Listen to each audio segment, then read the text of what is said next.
Okay.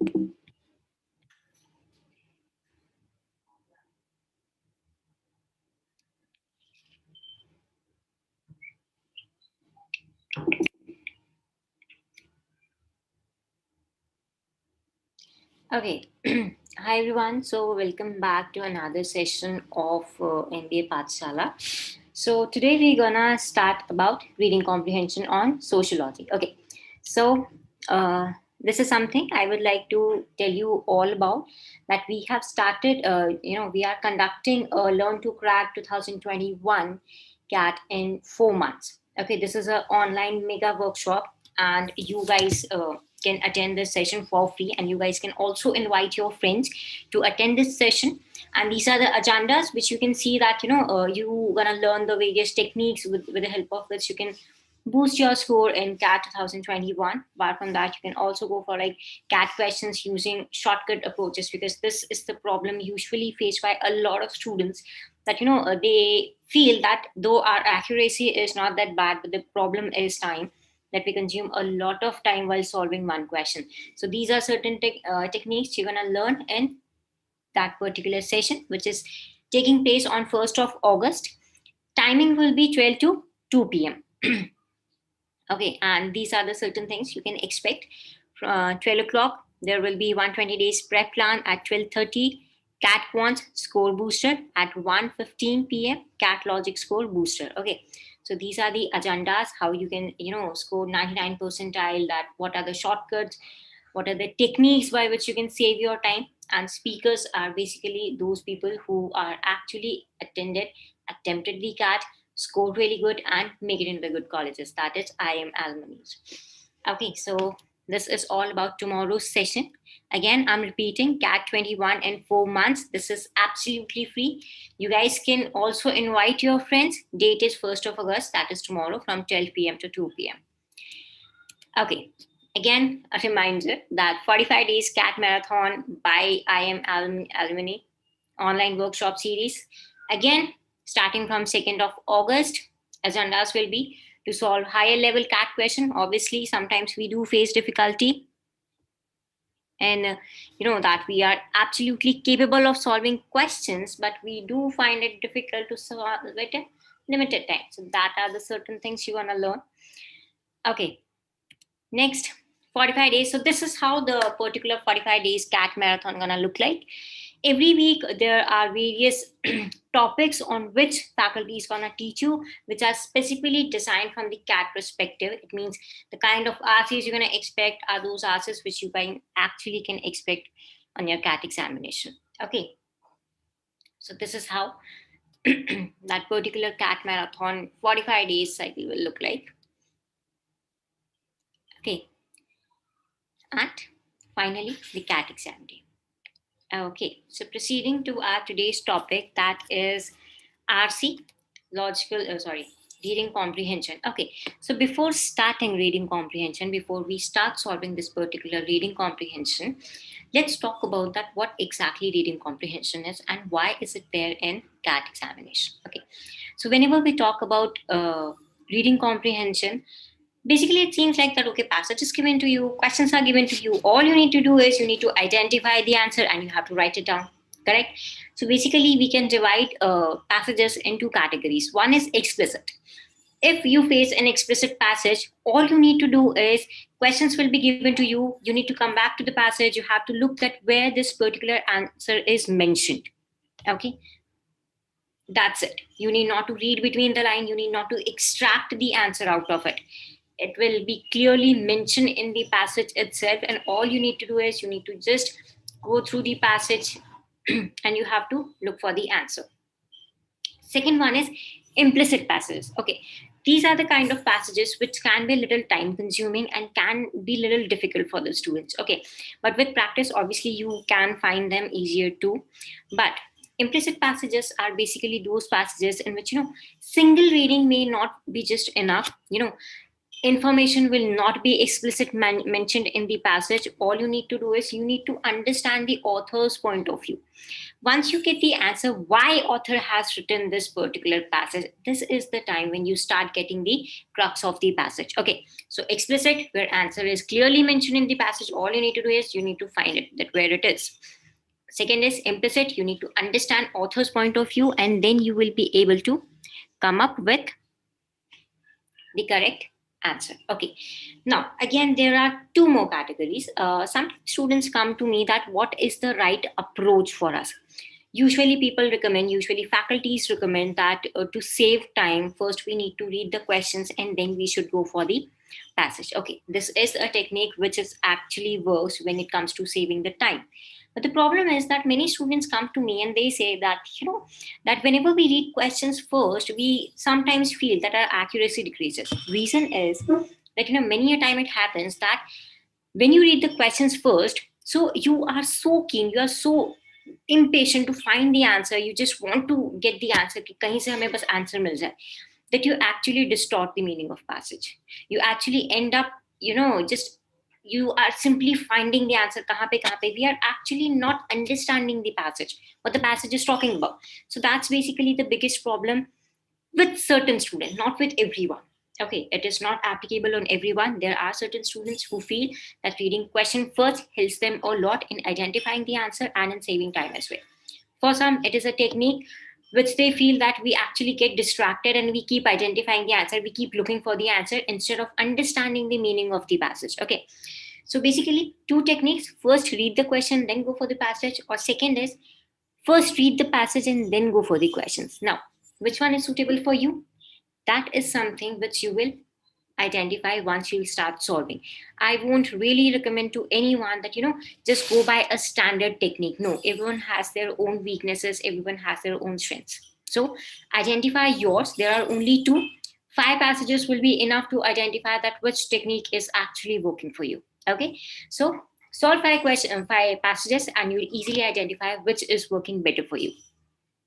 Okay, now let's proceed for our today's session, that is RC, and this is the particular passage. If you'll ask me that what is the difficulty level of this particular passage, I would say this is a moderate passage, kind of passage you can expect CAT में.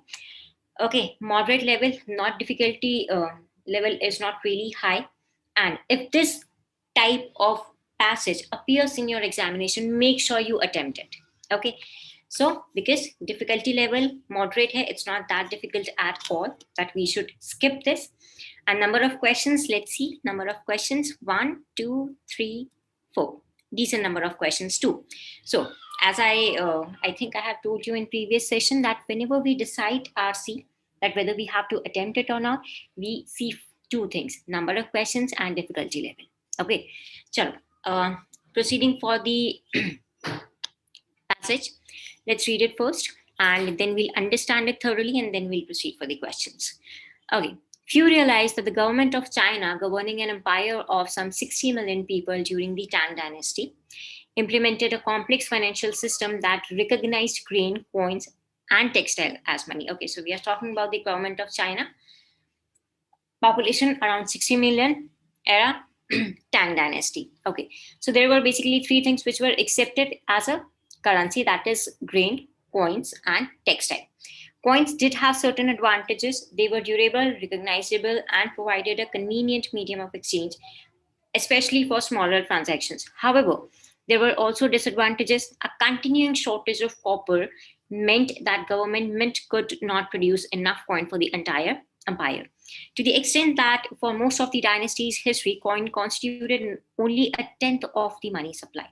One of the main objections to call for taxes to be paid in coin was that peasant producer who could weave clothes or grow grain, the other 2 major currencies of the time, would not be able to produce coins and therefore would not be able to pay their taxes. Okay, in this particular passage, we are only talking about that 3 things which were accepted, like currency and advantages and disadvantages of coin. That's it. Okay, just keep this thing in your mind. As coins has advantages and disadvantages, so too textile. Okay, so in first passage we discuss about advantages and disadvantages of coin, and now we are switching to textile. If in circulation for long period of time, they could show sign of wear and tear. Stained, faded, and torn balls of textile has less value than the brand new bolt. Furthermore, a full bolt had particular value if consumer cut textile into smaller pieces to buy or sell something worth less than a full bolt. That too greatly lessened the value of textile. Unlike coins, textile could not be used for small transactions, as an official noted. Textile could not be exchanged by the foot and the inch. Okay, proceeding.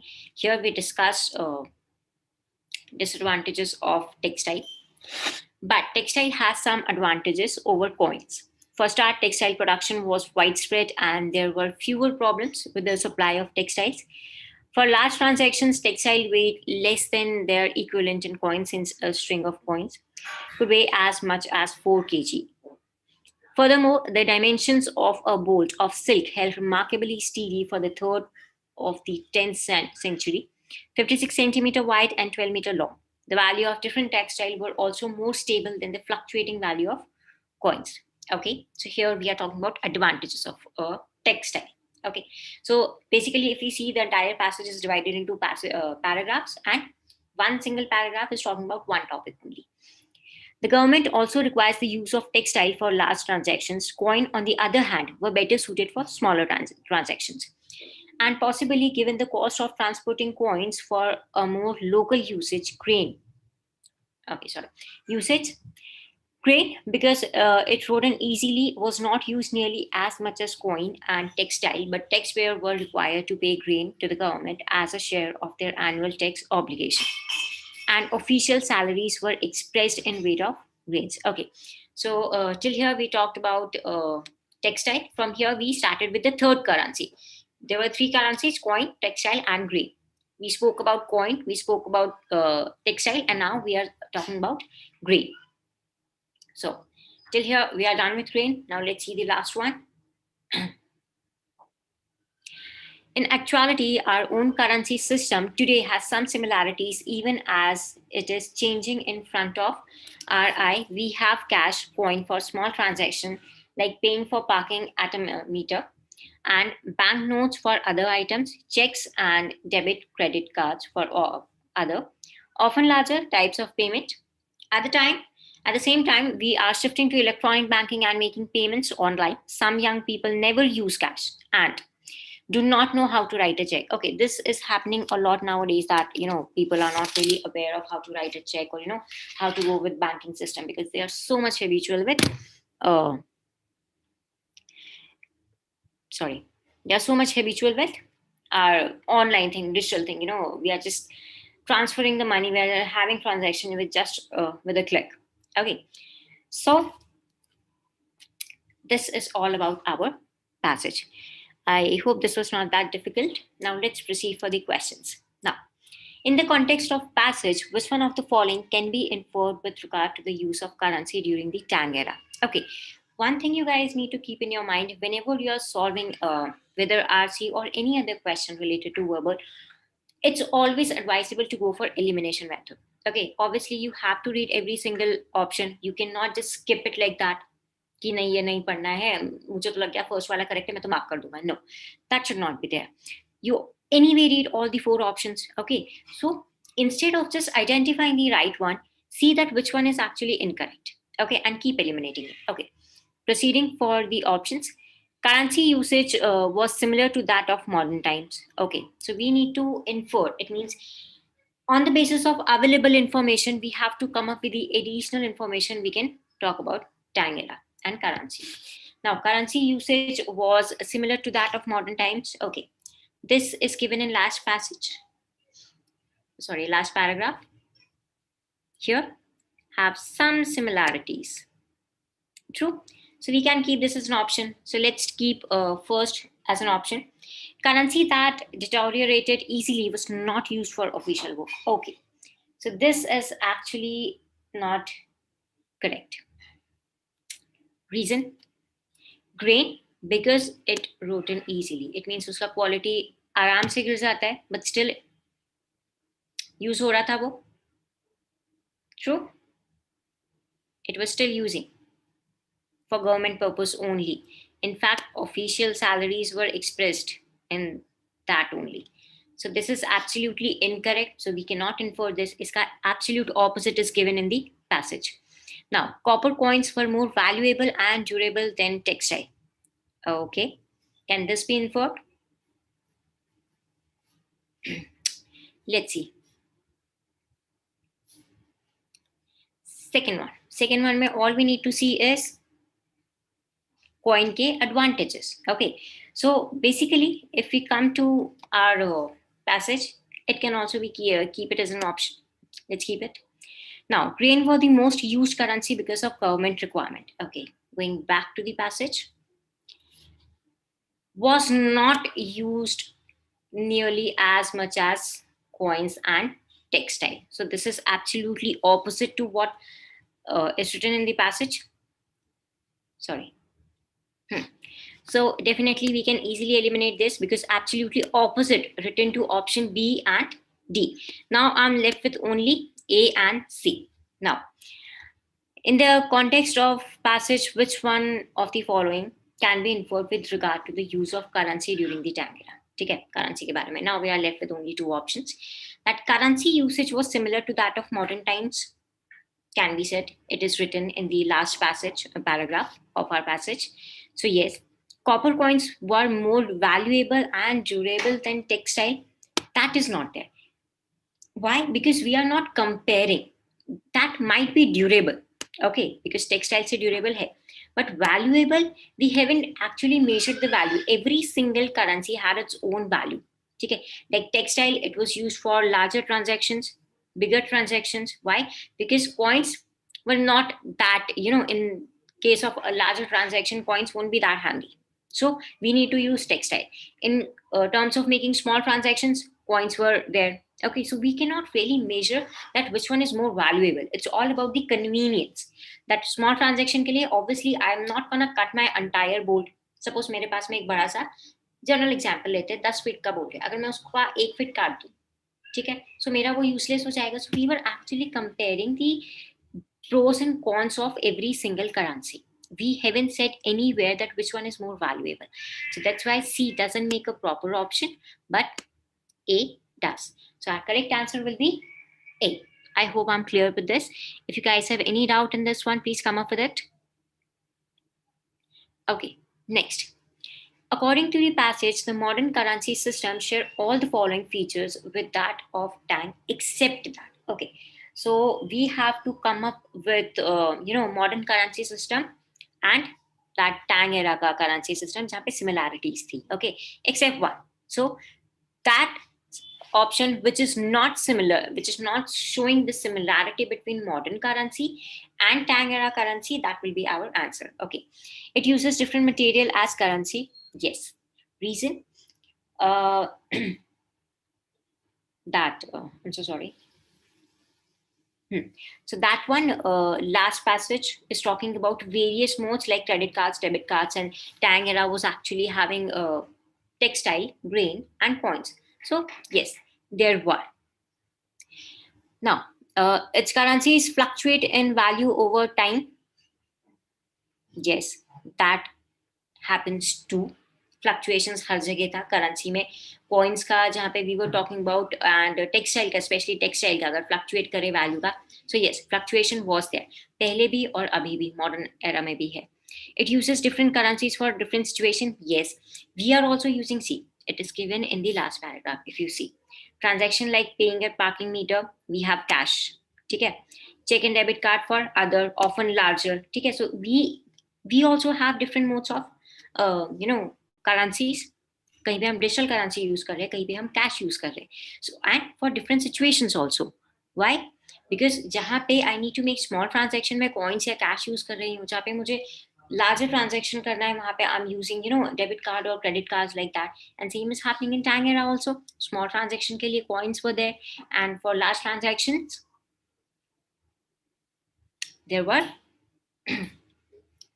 textile and other things were there. Now it is undergoing transformation. Okay, let's go to passage and see. Can you see this one, that in actuality our own currency system today has some similarity even as it is changing in front of our eye. So it shows that this modern era currency is changing in front of our eyes, but Tang era के time पे कोई change हुआ था, that is not mentioned. Okay, so that's why our answer gonna be fourth one. Material, it is given. हम लोग भी they are also using three types of currencies: coin, textile, and grain. We also have same thing in modern. Its currency fluctuate. Modern, tang, दोनों में हो रहा था.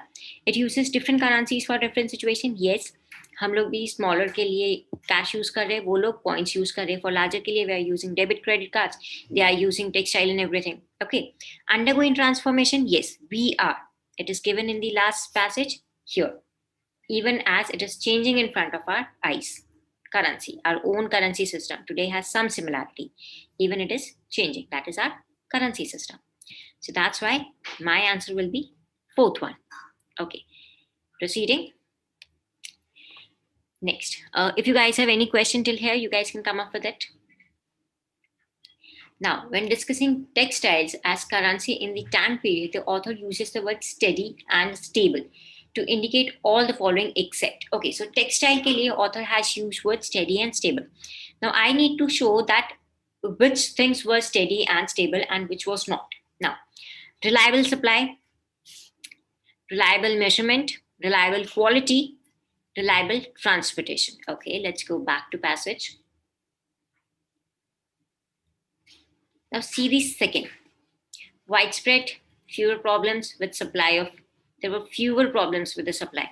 It means reliable supply was there. Large transaction, textile weight less than their equivalent to coins, since a string of coins could weigh as much as 4 kg. Furthermore, the dimension of bolt of skill held remarkably steady from the third of 10th of currency. So, and moreover, more stable than the fluctuating value of coins.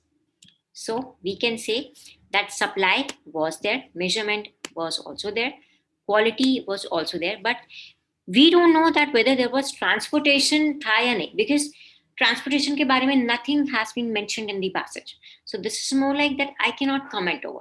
But I know that these three things were definitely there because it is clearly written in the passage that these are the things on the basis of which author was calling textile as steady and stable.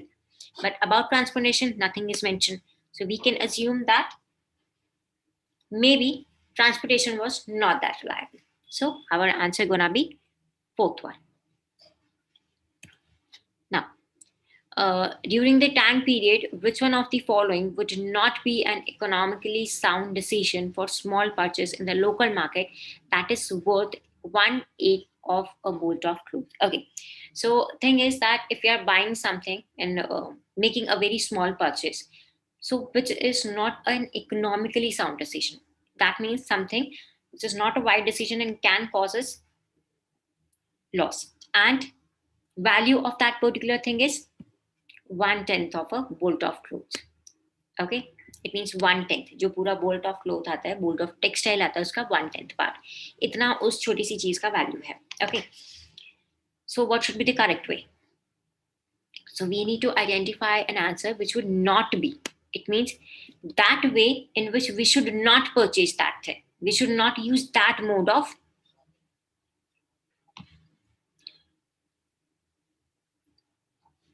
cutting 1/8 of the fabric from a new bowl to pay the amount. Okay, so it means you are having an entire new bowl and you're just cutting 1/10 of it. Will it make a wiser decision? No. Why? Reason? Go back to second passage, second paragraph. It is clearly mentioned that textile has less value than a brand new one. Furthermore, a full bolt had a particular value. If consumer cuts textile into smaller pieces to buy or sell something worth less than a full bolt, that too greatly lessen the value of textile.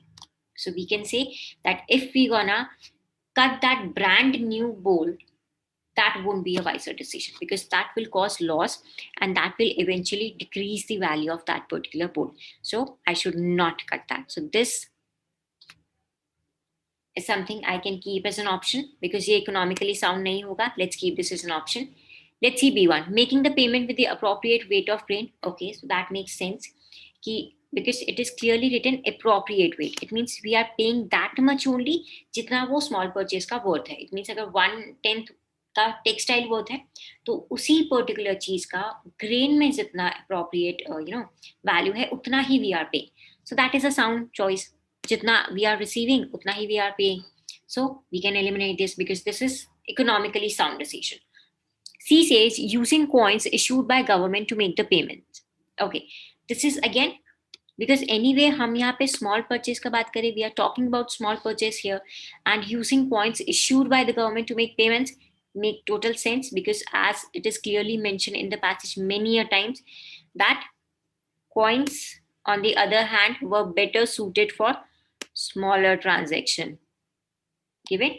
And if you see in first passage also it is saying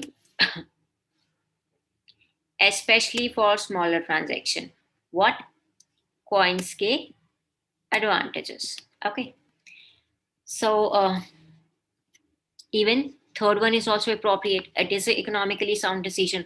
So again this cannot be our answer because we have to find not be an economical decision.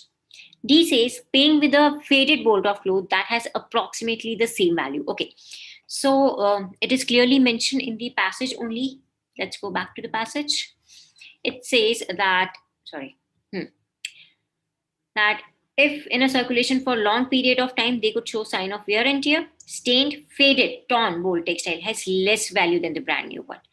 Faded one have less value. True. So something, a piece of textile which is already faded, okay, and the value of that faded bolt is equivalent to what? The thing we're supposed to buy. Okay, the thing we're supposed to purchase, that small purchase. So that is also economically sound decision. So cannot be our answer. So my answer gonna be first one, that I'm not gonna cut a new bolt for a 1/10 uske value. Okay, so this will be our answer. That is first one. I hope you guys don't have any doubt or any confusion. If you guys have any doubt or any confusion, please come up with that. We can discuss it over here. Okay, so I hope you guys enjoyed this session. So okay, so make sure that you attend tomorrow's workshop, tomorrow's seminar, which is going to be really interesting one, and you're going to learn a lot about CAT. So do make sure that you call your friends also, and you do attend that workshop and seminar, so that you will gain a lot of knowledge. By that time, goodbye and take care, and keep practicing, guys.